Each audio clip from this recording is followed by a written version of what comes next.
It's almost 1 p.m. in Sydney and 11 a.m. in Hong Kong. Welcome to Bloomberg Markets Asia. I'm Paul Allen. Here are the top stories. Asian stocks and US futures gaining as traders await the Jackson Hole gathering for fresh signals on the path for interest rates. Ebbing signs of a recession pushing EM currencies higher. Also ahead, Kamala Harris hitting battleground states on the way to the Democratic convention, while Donald Trump plans a blitz of rallies and a border visit. Plus a great lineup of exclusive guests this hour. We're going to speak to the head of Thailand's biggest government pension fund, and one of India's largest apparel exporters gives us the outlook amid the turmoil in Bangladesh. First up though, let's check of course how things are faring in terms of markets. Bit of a mixed picture out there, April. Yeah, mixed bag, but the Asia stock gauge is extending the gains of 2.5% from Friday. We're seeing it climb about 0.7 today.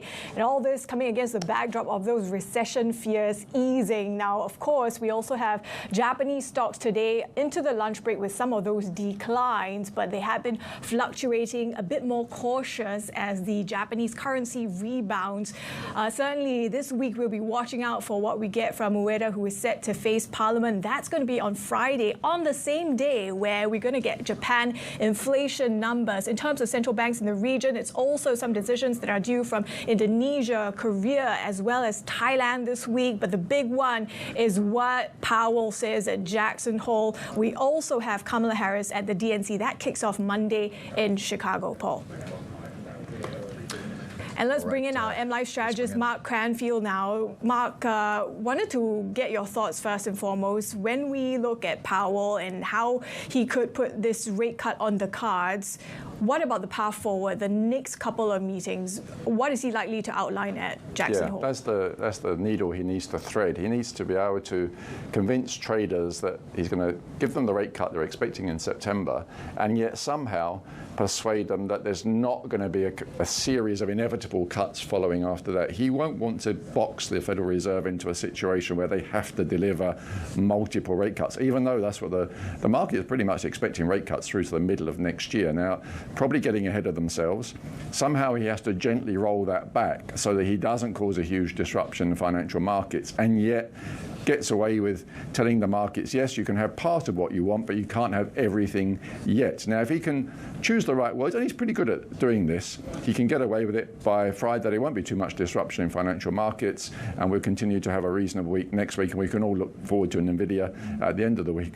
But yes, a tricky job for him. When you have as many rate cuts priced in as you can, that obviously means a lot of money's already been invested by people thinking that rates are definitely going to come down. So he's got a tough job to do, but he can probably get away. And you look at the way that markets are responding this week. They're very happy to hear Mary Daly saying that inflation's in the right place for her to join this chorus as well. So yeah, he'll probably get it done. But the risk would be that if he puts any doubt about September, if he sows the position that it's only a 50-50 call, that actually would do more harm than anything. And he'll probably avoid that. On inflation, though, how much confidence is there? I mean, you mentioned Mary Daly, but there are also some upside risks, whether you're talking about US-China tensions or the situation in the Middle East. Are we underappreciating the risk from inflation?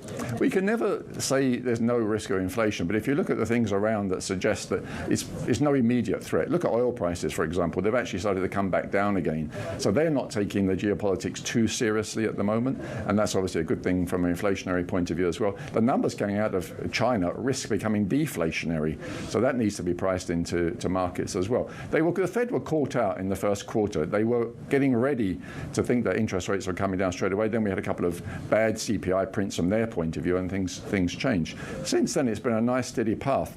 The other factor which has come in is the employment situation. That is clearly deteriorating. That was not the case in the first quarter this year. Market was very, very strong for jobs in the US. It's not terrible, but clearly it is starting to worsen. And the Fed have noticed it. They've made comments about it. And that is the other piece that comes into the picture that makes them much more confident they're on the right path. Mark, on the other side of the Pacific, Governor Ueda is going to be fronting Parliament in Japan on Friday. What's he expected to say in terms of some of the moves we've had from the BOJ recently, in terms of particularly the rhetoric? Yeah, I mean, a very exciting day for us in Asia. We can't wait for Friday. As Ava was saying, we get a CPI report and we get Ueda and Suzuki in Parliament as well. What more can you ask for? It's bound to be volatility. And if you look at Japanese bonds, for example, they're already beginning to assume that Ueda is not going to dial back, even though we had his colleague Uchida a few days ago saying that the Bank of Japan is not going to do consecutive rate hikes. I don't think anyone was really expecting that anyway. Having done one in July, most likely won't get anything until the fourth quarter. And the message from Ueda, he's going to speak carefully. He's speaking to politicians, and to some extent, they're going to try and blame him for a mistimed rate hike. But if you look at his track record, he's very clear. He doesn't like unconventional policy, and he's gradually getting out of that situation. He's moved rates away from negative. We've only gone up to 0.25 so far. That doesn't suggest that it's too low, particularly when the real rates in Japan are still pretty negative. And the Bank of Japan holds an enormous amount of JGBs, about half the market. There's still a lot of work to be done in that direction. So he will probably reinforce the message that there is more to be done, more policy tightening in a gradual way, not all in one go, but that's probably what he's going to say. Shaping up to be an exciting week, Mark. Thank you for running us through all that we should be watching out for. Mark Cranfield, MLive strategist. Back to you, Paul. All right, still to come. The Secretary-General of Thailand's government pension fund joining us to discuss investment strategy and how political uncertainty is impacting markets. Also later this hour, Federal Bank joins us after the Indian private sector lender posted its highest ever quarterly profit. This is Bloomberg.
Welcome back. You're watching Bloomberg Markets Asia. Thailand's economy expanded faster than expected in the second quarter, aided by tourism. But the country's growth outlook remains fraught with risks after a leadership change last week made the fate of a key stimulus program uncertain. New Prime Minister Paetongtarn Shinawatra says her administration is scrutinizing almost $14 billion in cash handouts to its citizens. She says the key economic stimulus plan needs more study to ensure fiscal compliance. Right, staying with Thailand. Our next guest runs the country's government pension fund, which manages retirement savings for more than 1 million employees. His Secretary-General, Somphol Chivapanjaroj, joins us now exclusively in the studio. He's leading the fund's board of directors on a study trip to Australia. Somphol, thank you so much for joining us today. Thank you, thank you. I do want to get to your Australia visit in a moment, but first off, I want to get your assessments of the $14 billion cash stimulus plan, which has been walked back. What impact do you see it being on savings, consumption, growth, and implications for investors? I think in general, we got a new Prime Minister, and also I believe that because the new group would be very quick to return all the support to the government. So I'm not that worried much about the delay because as you can see that over the weekend we have a new Prime Minister already. Mm-hmm. So it has been a week of political turmoil. The new Prime Minister now in place. What are you looking for in terms of some certainty, both policy certainty and political certainty going forward for markets and investors? I think the continuation of the government plan, and it has been already announced, and I believe that the government or the backup of the government know what to do, and also on the economic side, and has been improving a lot. And if you can see the number of tourists come to Thailand has been back to pre-COVID level.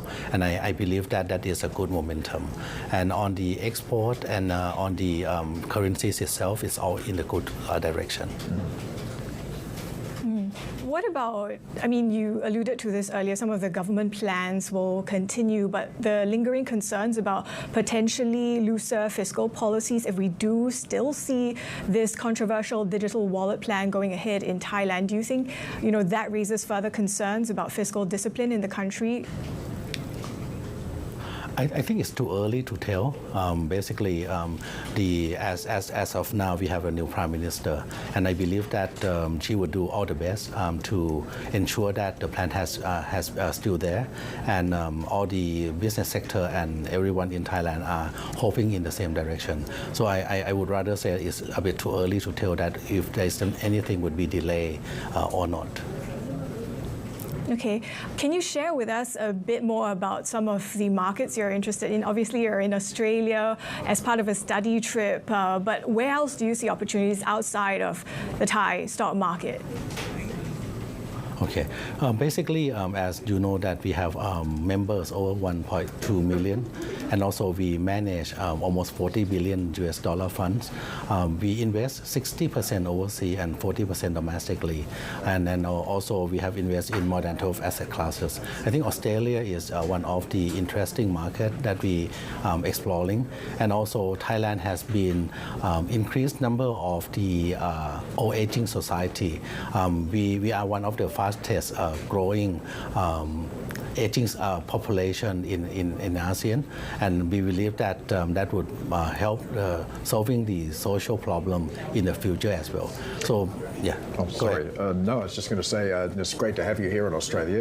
You're here on a study trip, and of course a lot of successful pension funds here. I'm just wondering what you're looking for, both in terms of investment ideas or also just ideas more generally to take home.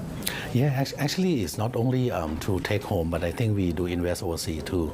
And we look at a lot of markets like Australia and also in the US and in Europe as well. We believe that the practice has been there. So I think we need, we also look for some of the collaboration. For example, we see a lot of foreigners live in Thailand for the aging society and also the support, because the medical quality in Thailand in particular has been one of the top and also easy to reach as well, and that because that's why we come to Australia, and I believe that in the next 1 or 2 years we would be more invest in this area as well. What sort of time horizons are you looking at when you're investing in, because you are a pension fund, do you have the long term exclusively in mind?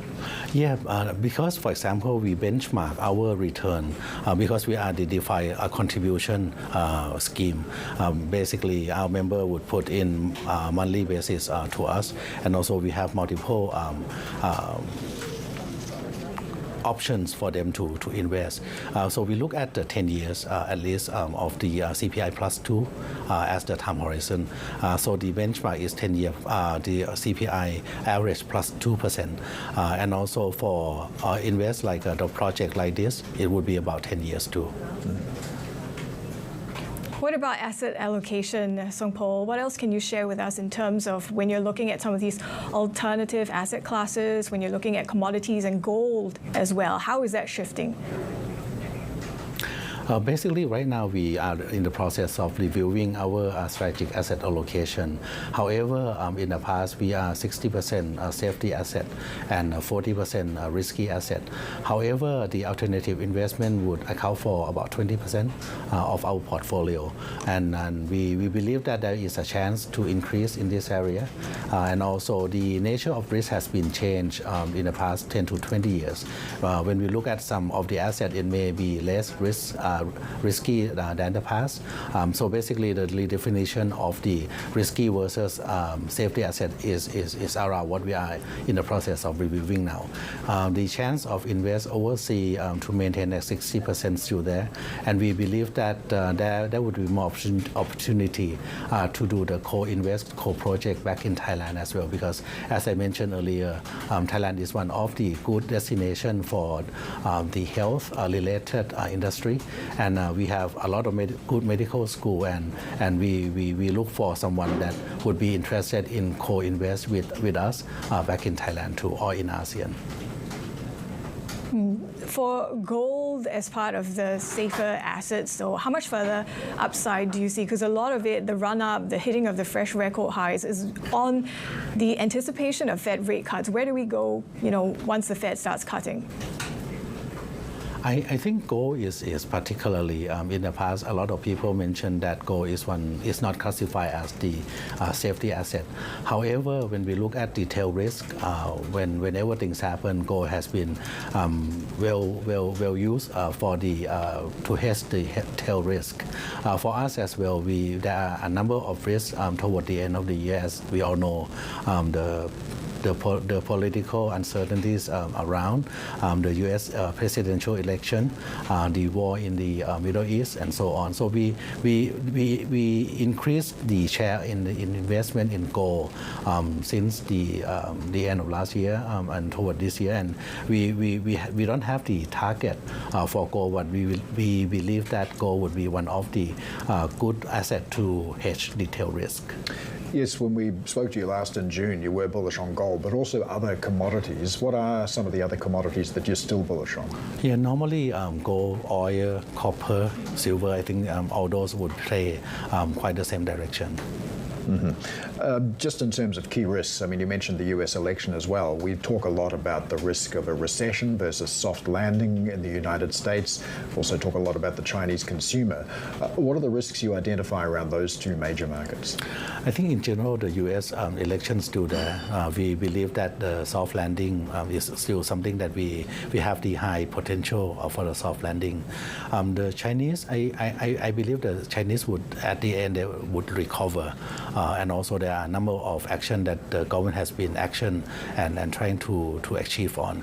So in terms of the potential for the U.S. and the Chinese, I still have a positive lookout. However, the uncertainties that we are very unsure is the Middle East war and so on. So I think toward the end of the year, we can't put a certain direction if what's going to happen. However, the portfolio that are resilient enough in terms of taking action of those market, I think is the key. So at the moment, we have some asset that we get more than 10% returns. Some of the asset that get negative return, but all in all, the CPI plus 2% is still there. All right, Sonpol Chevapunaroj of Thailand's Government Pension Fund. Thank you so much for joining us. We do have plenty more ahead. Stay with us. This is Bloomberg.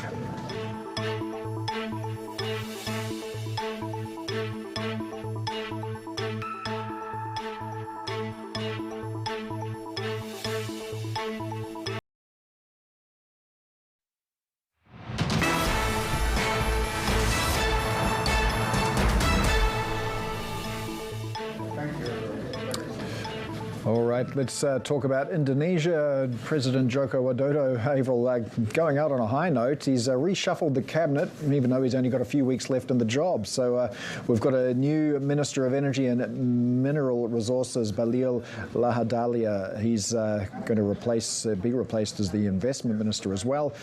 Campaign Chief Rosan Perkasa Rosalani, who is linked, well, he's Prabowo's campaign chief. So some continuity there. And also maybe a little bit of protection that some of Joko's pet projects are going to survive into the next president's term.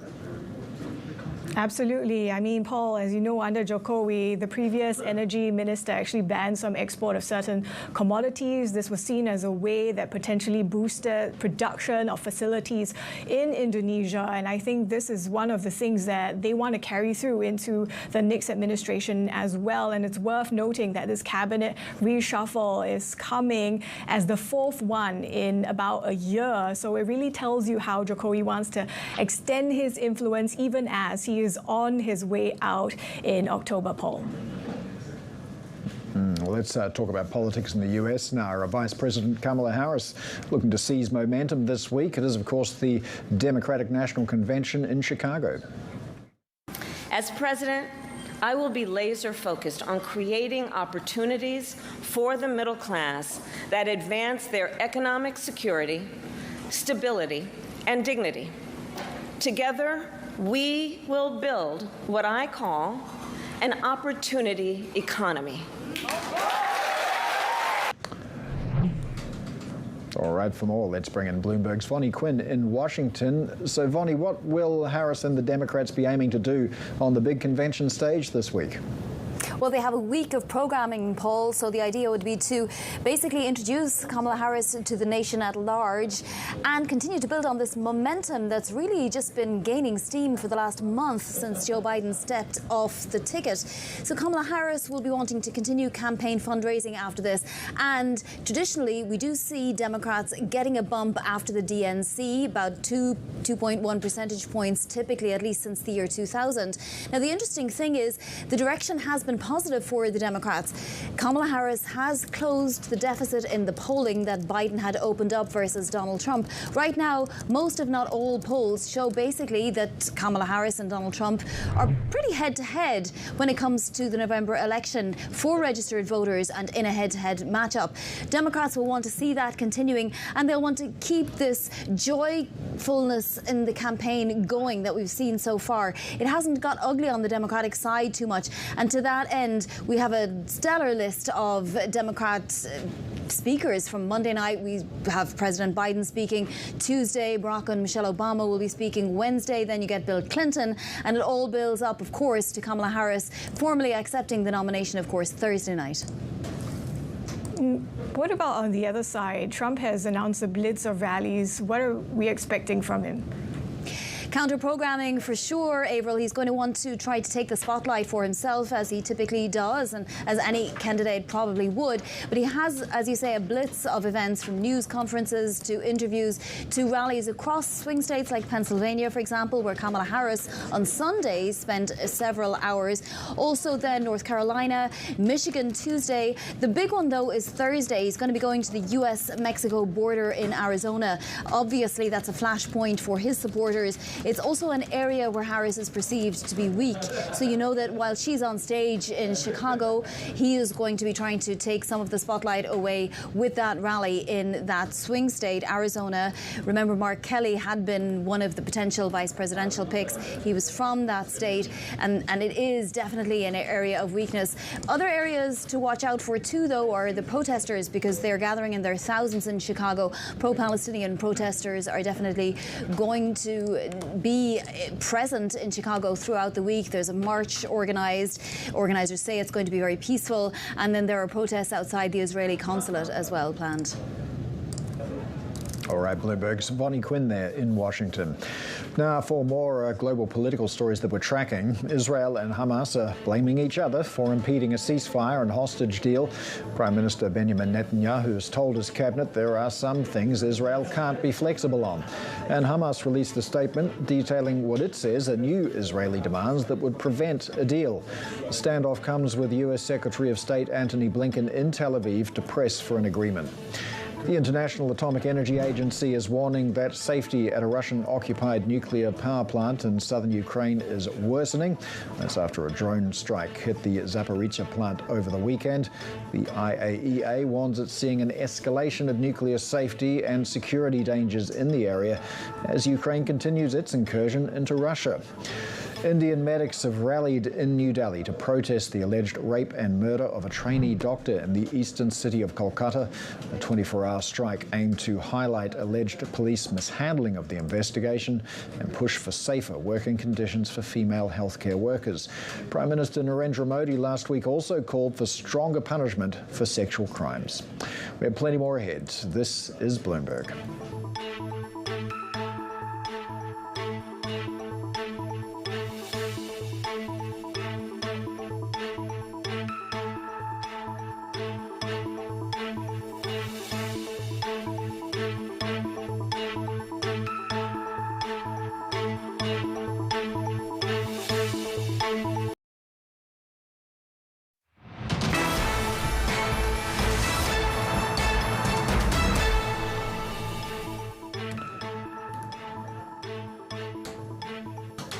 right, welcome back. Let's take a look at how markets in China are looking just as they head to lunch.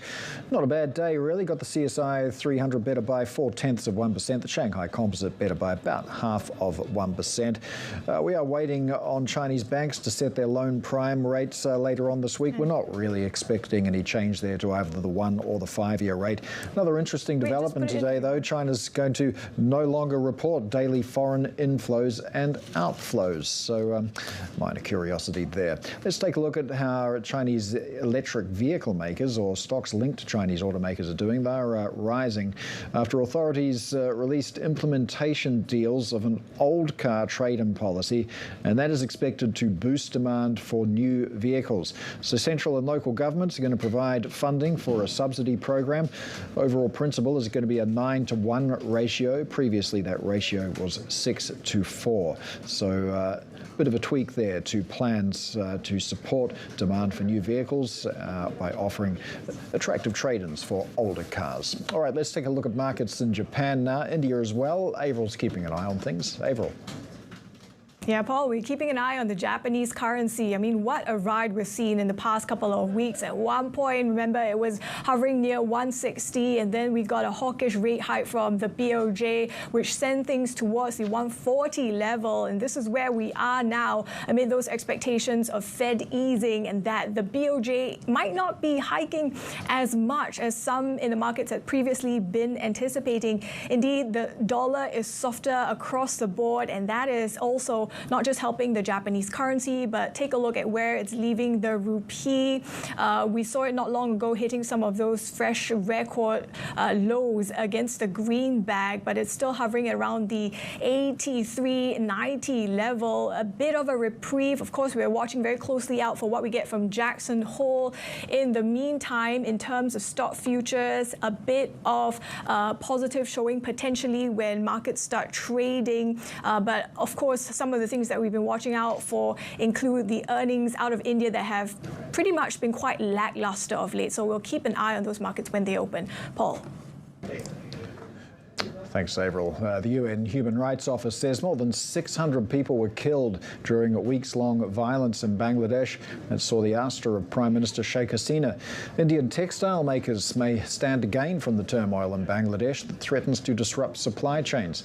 Joining us now exclusively is Siva Ramakrishnan Ganapathy, Vice Chairman and MD of Golkadas Exports, one of India's largest apparel manufacturers and exporters. Siva, thank you so much for joining us. I just wondering how that turmoil in Bangladesh has been impacting your business. So we've been, hearing about this underlying discontent in Bangladesh for over a year, and it reached a flashpoint a couple of weeks ago. And since then, there have been a lot of flurry of activities from brands looking at counter-sourcing from India and other regions.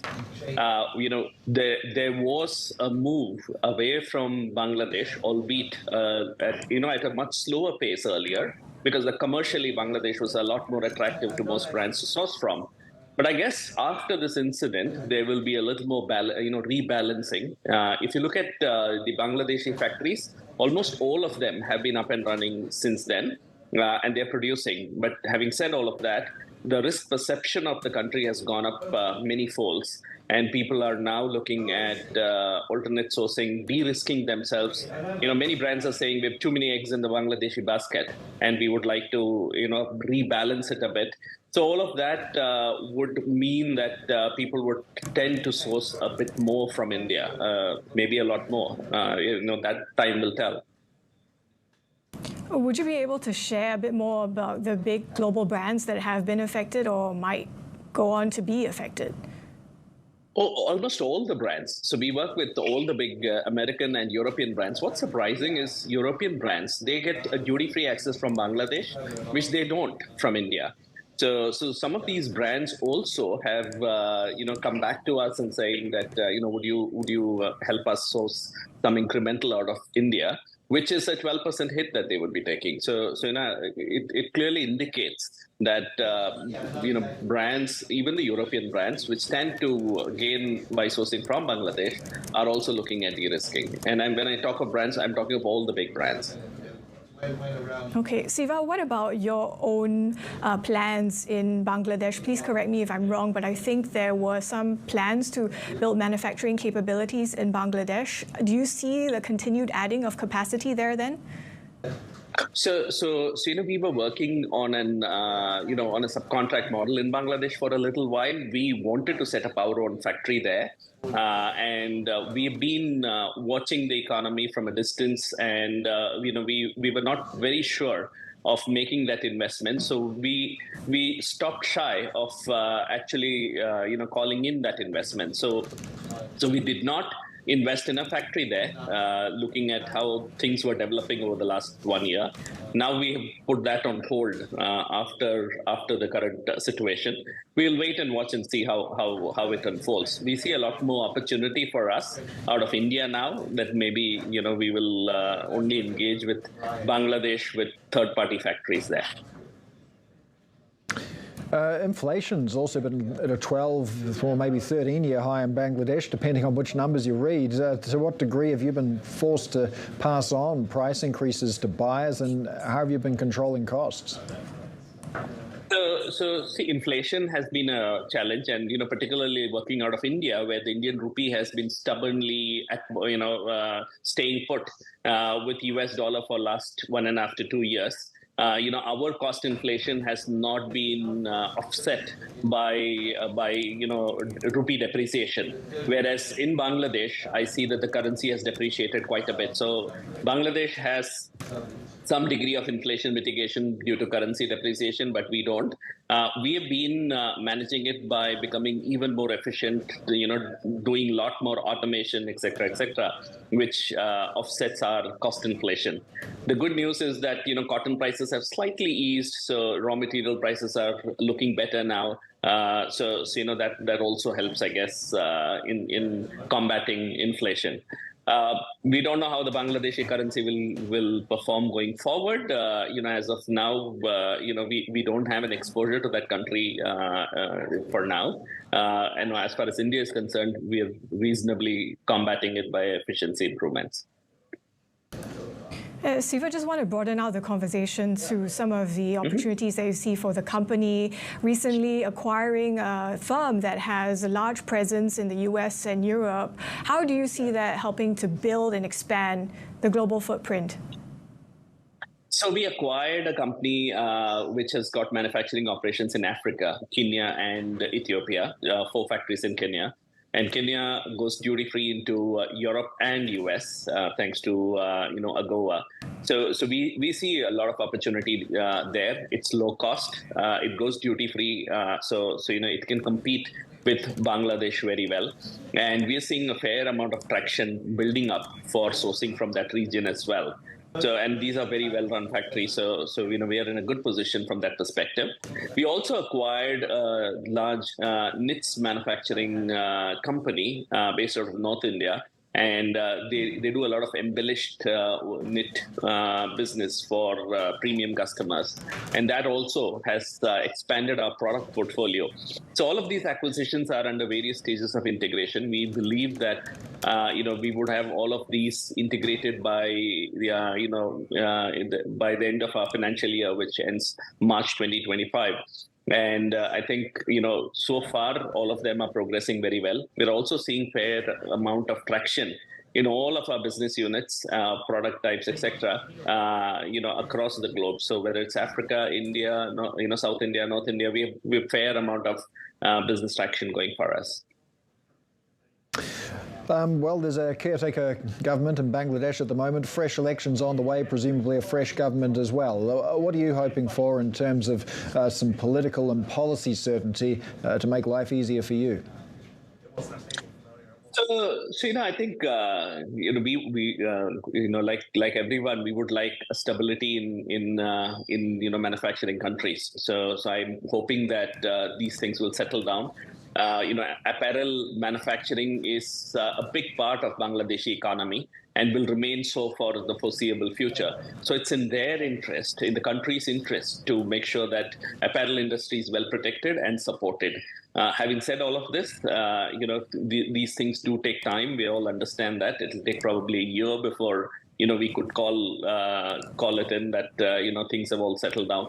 In the interim, I guess everyone has to brace oneself for some degree of political turmoil. I mean, and elections could result in some incremental turmoil there and, some sort of production disruption. So we should all be mentally prepared for some degree of disruption there. And that's why having a global footprint and production abilities in other places helps. All right, Siva Ramakrishnan Ganapathy of Golkada's Exports, thank you so much for joining us. We have more to come. This is Bloomberg.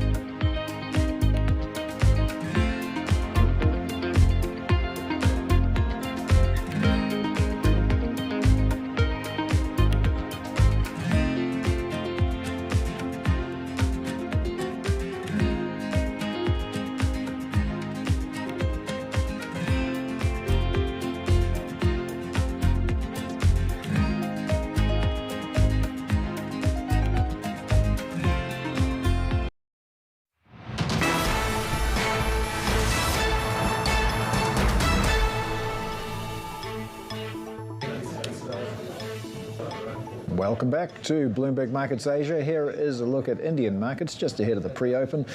Looks like a modestly risk-on day there. It is kind of a mixed picture across the Asia-Pacific more broadly, but we will have the open in India in just a shade over 3 minutes' time.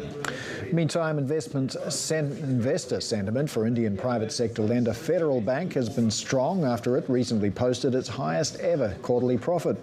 The stock hitting a 52-week high last week as investors cheered the appointment of KVS Manian as new MD and CEO. Now, our next guest is the top-ranking female executive at Federal Bank, and her primary responsibility is to drive the retail agenda. Joining us exclusively now is Shalini Warrior, Federal Bank Executive Director and Retail Business Head. Shalini, thanks for joining us. Just wonder if we can start off by telling us about your expansion plans. Sure. Thanks very much. Good morning, good afternoon to everybody. Pleasure to be here. From an expansion standpoint, if you go back in time a little bit, Federal Bank has always been expanding its branch presence. We did this till about 5 years back when we paused for some time to take stock of where we were from a digital perspective. In the last 2 to 3 years, we've gone back to expanding the branch presence because we do believe that there is a very ideal mix that we need of both digital and physical. So in the last 3 years, we've grown branches, 75 branches in the fiscal year ended 23, 140 in the fiscal year ended 24, well on track to do somewhere between 140 and 150 branches in this fiscal year, which is ending 31st March 25. From a geography perspective, Kerala has always been a dominant share in our franchise. Having said that, India is far beyond Kerala, and therefore we've expanded into Tamil Nadu, where we have more than 250 branches at this point in time, as well as other states like Karnataka, Andhra Pradesh, Telangana, Gujarat.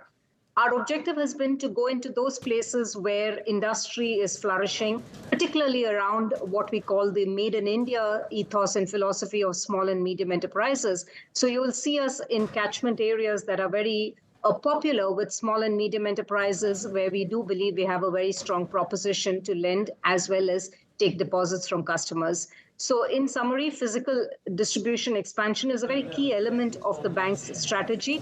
And we do mix both digital and physical together, which is why we say digital at the fore, human at the core, and the human element comes through branches.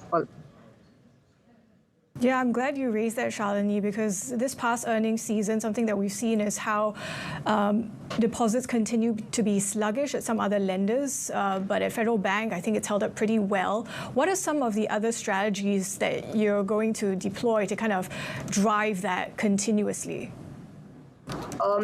Thanks, Avril. Yes, the challenge for deposits is an industry-wide phenomenon, and all of us have been working through that challenge.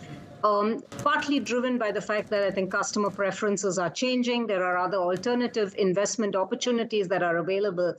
Further, the fact remains that when fixed deposit rates don't go up as much as customers would like them, they look for alternates. From our standpoint, there is no silver bullet for this, and there are many steps that are taken and will continue to be taken. One, I already spoke about physical distribution, makes a big difference to deposits. Just seeing the brand in physical locations helps from a deposit-taking standpoint. The second is from a product perspective, we've been continually innovating and delivering newer products to customers, whether it's in the form of a Stellar, which is a high-ranking savings account product that we launched earlier this year. Last year, we did something for our non-resident women customers called NRE Eve. We've recently expanded our offerings on current accounts by catering for certain segments like trusts, associations, societies extensively.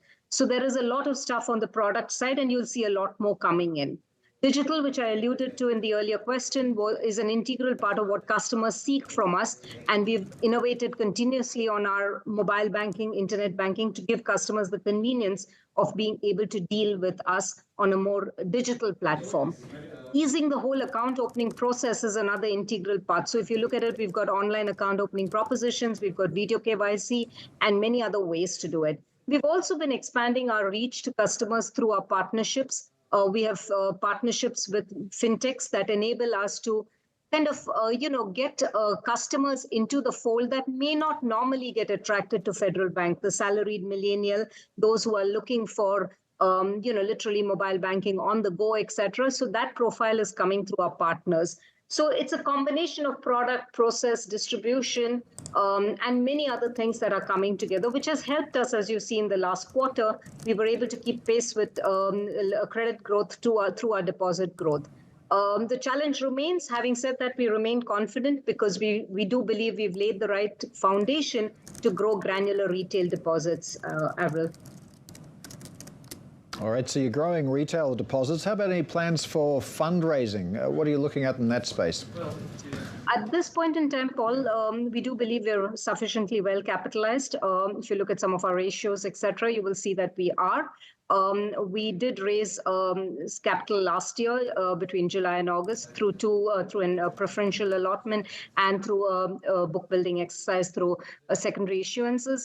We've done that last year. We do believe we are sufficiently well poised to take this into the next financial year. We'll have a look at it. This is something we review continuously, and we'll have a look at it in the coming thing. There's no imminent or immediate plans, Paul. And I believe you'd also plan to buy a microfinance company. What's the status of those plans? Just as background, microfinance is something that we've been very keen on because we do believe, A, it resonates with the Indian economy. Two, it gives us a lift on our return on assets that our traditional secured products would not have. So we've been on the lookout for something. Having said that, it's always needing to get the right candidate from a cultural fit, from a financial fit, from a performance fit, from many areas of focus and attention. You've got to get the right one at the right price at the right time. Nothing imminent at this point in time. We keep looking out for any potential candidates that are there. Having said that, we've grown our organic microfinance business quite well, Paul, over the last couple of years. We've invested in a fairly good network of business correspondents. We've invested in technology that enables us to reach the customer. So we've grown it. It's grown to about 3,000 odd crores at this point in time. We'll continue to grow organically, but look out for something that maybe come our way, Shalini, just wondering as well, I mean, some of this you alluded to earlier on, but as far as how households are kind of diverting their money towards investments versus towards deposits, what is your sense of the kind of structural risk potentially? I mean, this certainly is something that the RBI has also recently flagged. Yes. Clearly, there is that phenomenon in the market across all banks, and it's something that, as you rightly said, RBI has been highlighting. There is a risk that loan growth may need to be in some form and fashion tempered down. Corporates will have to look for other alternative opportunities to raise funds for themselves. Some of the newer regulations on LCR, liquidity coverage ratio, that RBI has come out in draft form will have an impact. My sense is what would potentially happen is cost of deposits would go up for banks, and therefore we'll have to transfer that in some form and fashion to the cost of lending so that margins are retained. The best banks which have the right product, process, distribution suite, banks like us, which are very granular in our retail deposits, will stand to gain in the mid to long term. Having said that, it's an industry-wide phenomenon, keeping a very close watch on it, looking at how best we can grow deposits even further. Do you think that trend might also change or shift if the capital markets turn? Households looking more to put their money in the bank then? Yeah, I think some of it will happen, Avril. It's a lot determined by, the mix of what happens in the markets versus what customers see.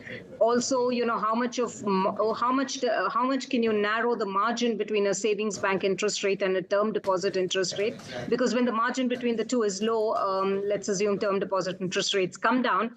When the margin is low, customers tend to keep a lot more in savings account. Many kind of moving parts out there. At the core of it, in my view, Avril, is retail customers getting kind of more and more of those retail granular deposits in an automated, in a cost-effective manner helps. And we've been focusing entirely on that. What are some of the other challenges you foresee for India's banking sector, Shalini? The biggest one is what you said, which is the deposit challenge and how do we overcome. There is also, as you know, RBI has also been flagging off the potential concern from an unsecured lending perspective. Has there been a kind of, increased leverage amongst customers? For Federal Bank, we've kept a close watch on it. Unsecured is a very, very small portion of our entire book between credit cards, personal loans, and even if you include microfinance in that, the total is very small. So for us, per se, that may not be such a big concern, but the market as a whole has been looking at that with a fair amount of concern. So that's the kind of second element. Having said that, the flip side of the coin is asset quality has been on a very, touchwood has been pretty good over the last few years. And I think that helps. So it's a balance between deposits and unsecured at one side, and the good asset quality that banks have been able to retain on the other side. The two biggest challenges we see, therefore, are changing customer preferences and therefore its impact on deposits and potentially risks around unsecured lending. All right, Shalini Warrior of Federal Bank, thank you so much for joining us today. Let's take a look at how the Indian markets are tracking at the moment. We're looking at a modestly risk-on sentiment at the start of the session. We've got the Sensex better by about 1/5% right now, and the Bank Index better by about the same amount. Let's check in on Adani Power as well. We've just heard the news that Adani Power is in talks to acquire a 600 megawatt thermal power project in Nagpur. This is according to Mints, citing two people that are aware of this matter. The project right now is owned by Vedaba Industries Power, which is a subsidiary of Reliance. It's understood this will be funded through internal accruals of Adani Group, but we have no response to a request to comment from the Adani Group, nor the lender itself. All right, more to come. This is Bloomberg.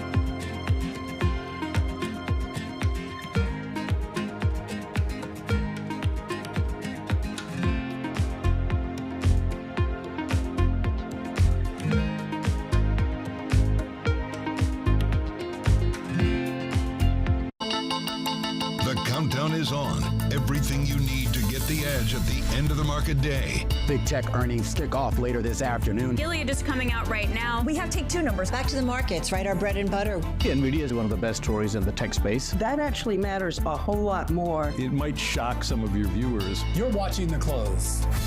Get ahead of tomorrow's trading with The Close. Weekdays on Bloomberg. Context changes everything.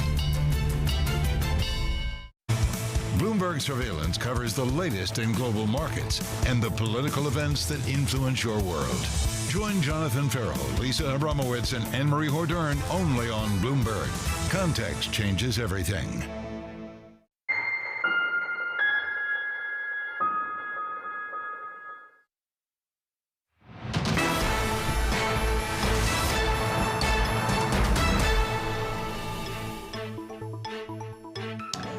All right, let's take a look at how markets are tracking in Asia this Monday. We've got a bit of a dip in the dollar spot index. Some other interesting moves in Forex as well. We've got the index at a March low, but take a look at the yen, strengthening to 146.40. It's been a very interesting day for the yen. We broke through 148 just a few hours ago. That yen strength having somewhat of an effect on the Nikkei, which is now off by more than 1%. So we also got 2-year JGBs climbing to the highest that we've seen in more than 2 weeks. Traders, of course, looking ahead to Governor Ueda's testimony to Parliament, which happens at the end of the week. All right, that is it from Bloomberg Markets Asia. Stay with us. Horizons Middle East and Africa coming up next. This is Bloomberg.